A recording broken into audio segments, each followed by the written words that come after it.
Good morning, my dear students. This is Manisha, your bio teacher. Again, we are here to do another topic. We are going to do species area relationship today. Very interesting and important topic from exam point of view. बहुत सारे 1 mark के 2 mark के और 3 marks के question species area relationship पे बनते हैं। तो स्टडी करते हैं बेटा हम इसको, क्या है ये स्पीसीज एरिया रिलेशनशिप। देखिए क्या दिया हुआ है। During his pioneer and extensive exploration in the wilderness of South American jungles, the great German naturalist and geographer, नाम याद रखना है, अलेक्जेंडर वोन हम्बोल्ट। ठीक है बेटा। ड्यूरिंग हिज पायोनियर, अलेक्जेंडर वोन हम्बोल्ट ने साउथ अमेरिका के जंगलों में स्टडी की थी। ये एक नेचुरलिस्ट था जो नेचर की स्टडी करता था और एक ज्योग्राफिकल भी था। ज्योग्राफर कौन होता है? ज्योग्राफर वो होता है जो किसी पर्टिकुलर ज्योग्राफिकल एरिया को स्टडी करता है। ठीक है बेटा। और इसने वो एरिया सिलेक्ट किया था साउथ अमेरिका के जंगल। इस जंगल में जब पहली बार कोई स्पीसीज़ आई थी प्लांट या एनिमल की, तब से लेकर पायोनियर इसे कहते हैं। जब किसी बंजर भूमि पे 1000 साल बाद पहली बार कोई स्पीसीज़ आके स्थापित होती है, उस स्पीसीज़ को आप पायोनियर स्पीसीज़ कहते हो।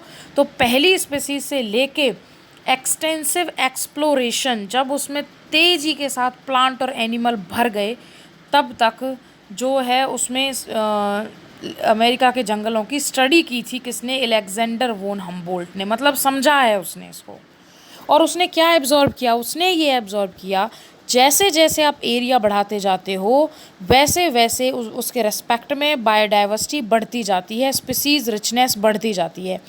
पूरे के पूरे इस टॉपिक में यही इम्पोर्टेंट लाइन है सबसे ज़्यादा, कि जैसे जैसे आप एरिया को बढ़ाते चले जाओगे, किसी पर्टिकुलर रीजन को बढ़ाते चले जाओगे, उसमें स्पीसीज़ रिचनेस बढ़ती चली जाएगी, बायोडाइवर्सिटी बढ़ती चली जाएगी, but up to a limit. लेकिन एक लिमिट तक। समझते हैं इसको अपनी भाषा में भाई। ठीक है। देखो बेटा क्या है, अभी हम पलवल में रहते हैं। पलवल के एरिया में हम प्लांट एनिमल्स को स्टडी करें तो हमें कुछ पर्टिकुलर टाइप की बायोडाइवर्सिटी वहाँ पर मिलेगी। ठीक है। लेकिन पलवल एरिया से हम आगे बढ़े, हम हरियाणा की बात कर रहे हैं अब। और हरियाणा में जब हम बात कर रहे हैं तो हरियाणा का एरिया ज़्यादा है पलवल से। तो एरिया जब बढ़ेगा तो हरियाणा के अलग अलग क्षेत्रों में हमें अलग अलग तरह की बायोडाइवर्सिटी देखने को मिलेगी, स्पीसीज रिचनेस देखने को मिलेगी। अब हम हरियाणा से भी आगे बढ़ते हैं, हम पूरे इंडिया की बात करते हैं। एरिया इंडिया का बहुत ज़्यादा है हरियाणा के कंपैरिजन में, तो हमें स्पीसीज रिचनेस और डाइवर्सिटी वहाँ पे और भी ज़्यादा मिलेगी। अब हम इंडिया की बात ना करके चलो पूरे अर्थ की बात कर लेते हैं। अर्थ पे हमें और भी ज़्यादा डाइवर्सिटी और स्पीसीज़ मिलेंगी देखने को। भारत में अलग तरह के जीव जंतु हैं, अमेरिका में अलग तरह के हैं, ठीक है, नीदरलैंड में अलग तरह के हैं, अलग अलग जगह हमें अलग अलग तरह की डाइवर्सिटी और भी ज़्यादा मिलेगी। लेकिन क्या अर्थ से ज़्यादा कहीं मिलेगी? पूरी अर्थ से ज़्यादा? देखो बेटा, अर्थ की अपनी एक कैरिंग कैपेसिटी है, अपने पर्टिकुलर नेचुरल रिसोर्सेज हैं उसके पास। जितना वो सपोर्ट कर सकती है उतनी ही स्पीसीज़ अर्थ पे रहती हैं। ठीक है। अर्थ पे ऐसा तो है नहीं कि हम अपना नंबर बढ़ाते जा रहे हैं तो अर्थ भी अपना साइज़ बढ़ा लेगी या अर्थ भी अपने रिसोर्सेज बढ़ा लेगी। अर्थ के पास लिमिटेड रिसोर्सेज हैं और इसीलिए बायोडाइवर्सिटी एक लिमिट तक ही इंक्रीज़ कर सकती है, चाहे आप कितना भी एरिया बढ़ा लो। ठीक है। एरिया बढ़ाने पर स्पीसीज़ रिचनेस बायोडाइवर्सिटी बढ़ती है, मान ली ये बात हमने, लेकिन एक लिमिट तक ही बढ़ सकती है, क्योंकि वो अगर वो ज़्यादा बढ़ेगी तो अर्थ उसको सपोर्ट नहीं कर पाएगी। अर्थ के पास लिमिटेड नेचुरल रिसोर्सेज हैं। ठीक है। इस बात को अलेक्जेंडर वोन हम्बोल्ट ने ग्राफिकल रिप्रेजेंटेशन दिया, एक ग्राफ के थ्रू हमें समझाया और उसने बताया कि एंजियोस्पर्म प्लांट्स, बैट, बर्ड्स और फ्रेश वाटर फिशेस के लिए अगर हम एक्स एक्सेस पर आप क्या ले रहे हो, मैं आपको ग्राफ ही दिखा देती हूँ, इसमें बना हुआ है बहुत अच्छा, ये रहा। अगर आप एक्स एक्सिस पर एरिया ले रहे हो, दिख गया एरिया हमें एक्स एक्सिस पे, और अगर वाई एक्सिस पे हम स्पीसीज रिचनेस लेकर चलते हैं तो हमारे पास जो ग्राफ आता है वो एक रेक्टेंगुलर हाइपरबोला आता है और उसकी वैल्यू लॉग स्केल में हमारे पास जो है वो एक स्ट्रेट लाइन में आती है। ध्यान से सुन लेना मेरी बात को। एंजियोस्पर्म प्लांट्स, फिशेस, इनको अगर हम स्टडी कर रहे हैं किसी पर्टिकुलर एरिया में और हमने एरिया को एक्स एक्सिस पे लिया हुआ है और स्पीसीज रिचनेस को हमने वाई एक्सिस पे लिया हुआ है, तो हमारे पास एक रेक्टेंगुलर हाइपरबोला कर्व आता है। ठीक है। और इस ये है हमारा रेक्टेंगुलर हाइपरबोला कर्व, ठीक है। और इस कर्व को अगर हम इसके लॉग स्केल पे पढ़ें तो स्ट्रेट लाइन के साथ हमारे पास एक पर्टिकुलर वैल्यू आती है, ठीक है ना।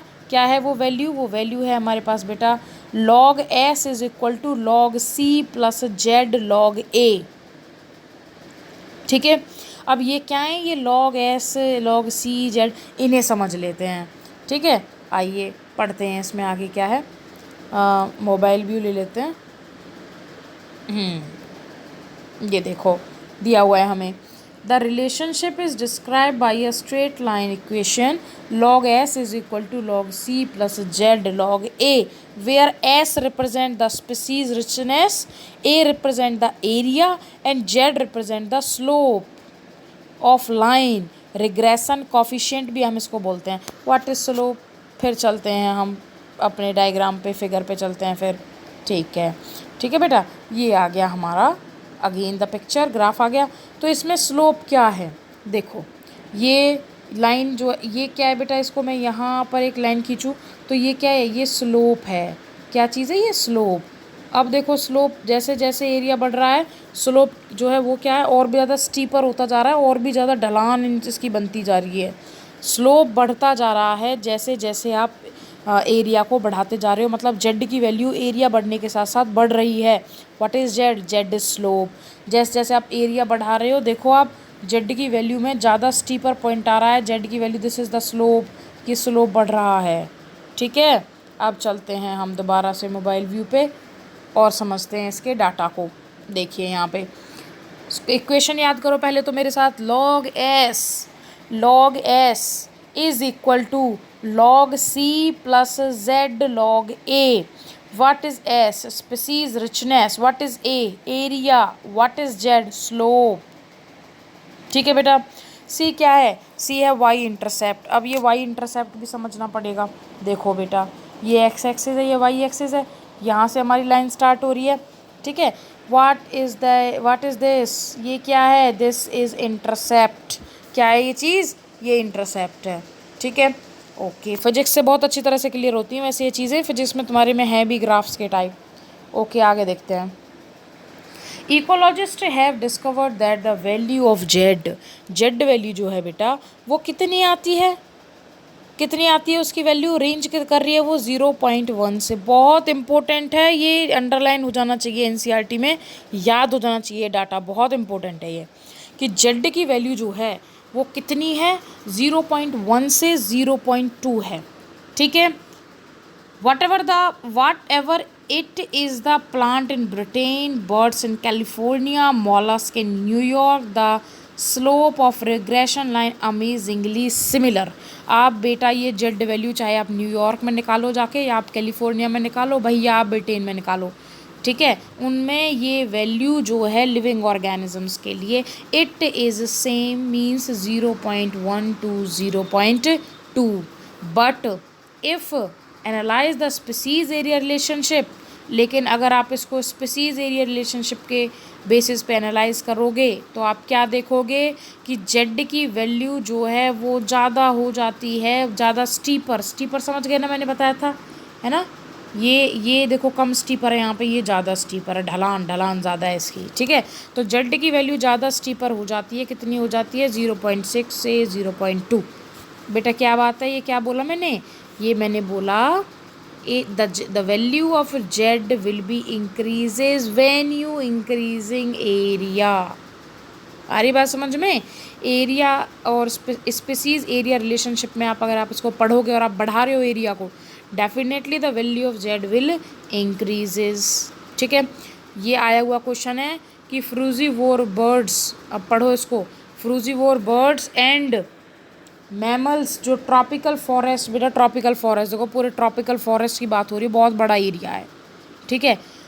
उसमें जेड की कंटिनेंट की बात हो रही है, पूरे कॉन्टिनेंट की, कितना बड़ा होता है कॉन्टिनेंट, अब आप देख लो, ठीक है। द स्लोप विल बी 1.15, ठीक है। Why do steeper slope means value, ये मैंने आपको बता दिया बेटा कि स्टीपर स्लोप्स का मतलब यहाँ पर क्या है, ठीक है।